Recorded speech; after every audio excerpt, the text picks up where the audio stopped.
마태복음 속 하나님의 나라. 잃어버린 왕국의 기다림.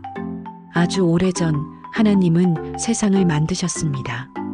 그분은 단지 창조자이실 뿐 아니라 모든 만물을 다스리는 왕이셨죠.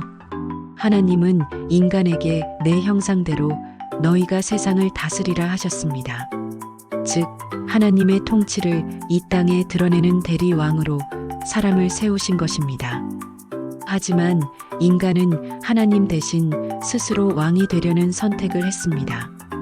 그 결과 세상은 하나님을 떠났고 그분의 통치 하나님의 나라는 인간의 마음에서 사라졌습니다. 그때부터 하나님은 잃어버린 왕국을 되찾는 구속의 이야기를 시작하십니다. 아브라함을 부르시고 이스라엘을 세우시며 다윗에게 내 왕위가 영원히 견고하리라 약속하시죠. 그 약속은 결국 언젠가 다윗의 후손으로 오실 참된 왕을 기다리는 희망이 됩니다. 이 왕이 오셨다. 예수의 등장. 그리고 때가 찼을 때 하나님의 나라의 왕이신 예수님이 세상에 오십니다. 마태는 복음서를 이렇게 시작하죠. 아브라함의 자손이요 다윗의 자손인 예수 그리스도의 계보라. 마태복음 1장 1절.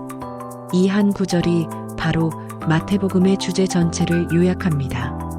예수님은 하나님 나라의 왕으로 오셨고 그분 안에서 오래전부터 기다려온 하나님의 통치가 다시 시작된 것입니다. 예수님이 사역을 시작하시며 처음 하신 말씀은 단순하지만 강력했습니다. 회개하라. 천국이 가까이 왔느니라. 마태복음 4장 17절. 이 말은 죽어서 가는 천국이 곧 열릴 것이다가 아니라 하나님의 통치가 지금 여기서 시작되고 있다는 선언이었습니다. 하나님께서 다시 왕으로 다스리시기 시작하신 것입니다. 그 왕이 바로 예수님 자신이셨죠. 새로운 나라의 법 산상수훈. 예수님은 왕으로서 새로운 나라의 헌법, 즉 하나님 나라의 백성이 살아가는 방식을 가르치십니다. 그게 바로 마태복음 5장부터 7장 산 위에서 하신 설교 산상수훈입니다. 그곳에서 예수님은 이렇게 말씀하십니다. 심령이 가난한 자는 복이 있나니 천국이 그들의 것이며 의에 줄이고 목마른 자는 복이 있나니 그들이 배부를 것이며 화평하게 하는 자는 복이 있나니 그들이 하나님의 아들이라 일컬음을 받을 것이며. 이 말씀은 단순한 윤리 교훈이 아니라 하나님 나라의 시민으로 살아가는 사람의 마음가짐을 가르치는 것입니다. 세상은 힘 있는 자가 이기지만 하나님 나라에서는 겸손한 자, 자비로운 자, 의를 사랑하는 자가 복을 받습니다. 그 나라는 완전히 다른 가치로 움직이는 새로운 세상입니다. 사시아처럼 자라는 나라 천국 비유들. 그러나 사람들은 여전히 눈에 보이는 왕국을 기대했습니다. 로마 제국을 무너뜨릴 정치적 왕국 말이죠. 그때 예수님은 비유를 통해 하나님의 나라가 눈에 보이지 않는 내면의 통치라는 걸 가르치십니다.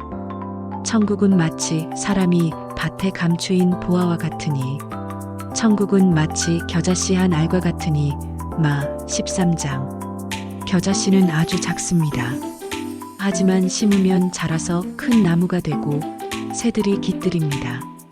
하나님의 나라도 그렇게 시작됩니다. 작고 보잘것없어 보이지만 세상을 변화시키는 생명의 힘으로 자라납니다. 하나님 나라의 통치는 겉으로는 미미하지만 그 안에는 세상을 새롭게 하는 능력이 숨어 있습니다. 오 하나님의 나라가 사람들 가운데 임하다. 예수님은 단지 나라를 말로 설명하지 않으셨습니다. 그분은 그 나라를 직접 보여주셨습니다. 병든 자가 고침을 받고 귀신에게 눌린 자가 해방되고 죄인이 용서받고 소외된 이들이 존중받았습니다. 예수님은 이렇게 말씀하셨죠. 내가 하나님의 성령을 힘입어 귀신을 쫓아내는 것이면 하나님의 나라가 이미 너희에게 임하였느니라. 마태복음 12장 28절. 즉 예수님의 손길이 닿는 곳마다 하나님의 통치가 실현된 것입니다. 그분이 다스리시는 곳에서는 깨어진 세상이 회복되고 불의가 정의로 바뀌며 사람의 마음이 새로워졌습니다.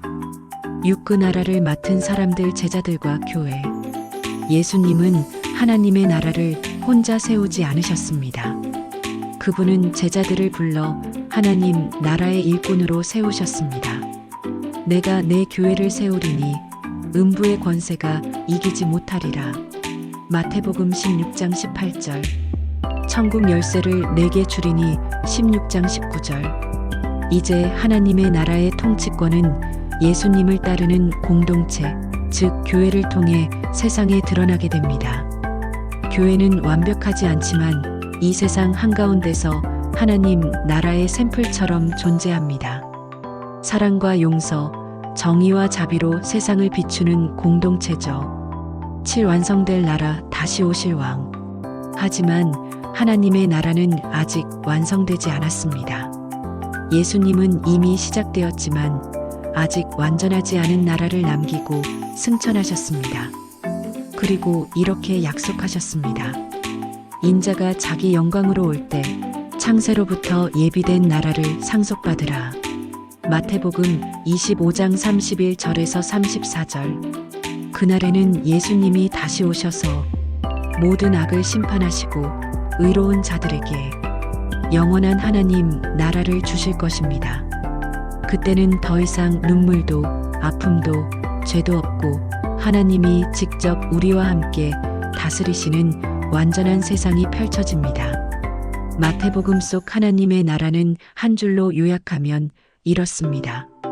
하나님이 왕으로 다시 다스리시기 위해 예수님이 오셨고 그 통치는 지금 우리 안에서 자라고 있으며 언젠가 완전하게 이루어질 것이다. 즉, 하나님의 나라는 과거의 약속으로 시작되어 예수님 안에서 현실이 되었고 지금 우리 삶 속에서 확장되고 미래에 완성될 하나님의 큰 이야기입니다.